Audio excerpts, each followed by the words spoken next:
हज़रत उस्मान रजी अल्लाह तआला अन्हु ने नबी अलैहिस्सलातु वस्सलाम दे तरीके नू वुज़ू नू बयान करके सहाबा इकराम दे सामने वुज़ू करके बयान किया और फरमाया कि अल्लाह दे रसूल नू मैं देखिया आप इसे तरह वुज़ू करया करदे सी। तरीकाकार यह है कि सब तो पहले बिस्मिल्लाह पढ़ी जाए। अक्सर मुफस्सिरीन ने मुहद्दिसीन ने क्या है, चूंकि हदीस के अंदर सिर्फ बिस्मिल्लाह दे अल्फाज ने, इस वास्ते सिर्फ बिस्मिल्लाह ही पढ़नी चाहिए। बिस्मिल्लाहिर्रहमानिर्रहीम पूरी भी पढ़ सकते हो, लेकिन एहतियात का तकाजा यह है कि जिस वक्त तुसी वुज़ू करो सिर्फ बिस्मिल्लाह पढ़ के वुज़ू शुरू करो। और सब तो पहले अपने दोनों हाथ एक कलाई समेत अपने दोनों हाथ धोने ने। पहले दाएं हाथ से पानी पाना है, फिर बाएं हाथ से, और दोनों हाथों को मल के इस तरह धोना है कि अपने उंगलियां के दरमियान खलाल भी करना है ताकि कोई जगह खुशक ना रह जाए। फिर इसी तरह मेरे मोहतरम भाइयों, अपने दाएं हाथ के अंदर पानी लैके और निसफ पानी अपने मुंह के अंदर और निसफ पानी अपने नक के अंदर भी दाखिल किया जा सकता है। और मुंह वास्ते कुली वास्ते अलहदा पानी और नक वास्ते अलहदा पानी भी लिया जा सकता है। दोनों तरह रवायात मौजूद ने। पानी लैके कुली करो 3 दफ़ा, फिर 3 दफ़ा नक के अंदर पानी चढ़ाओ और अपने बाएं हाथ के नाल अपना नक साफ करो। फिर इसी तरह अपने दोनों हाथ मिला के पानी भर के चुल्लू लैके अपने चेहरे नू धो।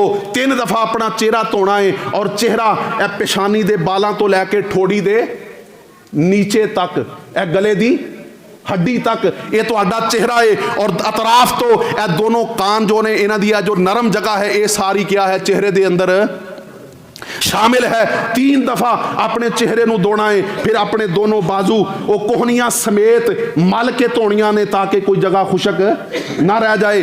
फिर इसी तरह अपने सर दा मसा करना है और मसा करने का तरीका यह है कि अपने दोनों हाथ पाड़ी दे नाल तर करके जिथों पेशानी दे बाल शुरू होंदे ने इथों अपने हाथों नू पीछे गुद्दी तक लैके जाना है और फिर इथों वापस भी लैके आना है उथों तक जिथों तुसी मसा करना शुरू किया सी। बाद अहबाब नू तुसी देखिया होएगा कि जो सर दा मसा करते हैं ना तो वह अपने पेशानी तो मसा शुरू करके पीछे लै जाते हैं, लेकिन पिछों फिर वापस नहीं लैके आते। तो मेरे मोहतरम भाइयों, अपने सर तो मसा शुरू किया, पीछे गुद्दी तक लै गए और फिर उतों वापस लैके आना है। फिर अपनी इस शहादत वाली उंगली इसनू कान दे सुराखां दे अंदर वाले हिस्से दे अंदर इहदे नाल मसा करना है और अपने अंगूठे इबहाम दे नाल तुसी अपने कन्ना दे पीछे वाले हिस्से दा मसा करना है। और बाकी जिस्म दे आज़ा वो 3-3 मरतबा धोए जा सकते हैं, लेकिन सर दा मसा सिर्फ इको मरतबा करना है। और सर दा मसा करदिया होया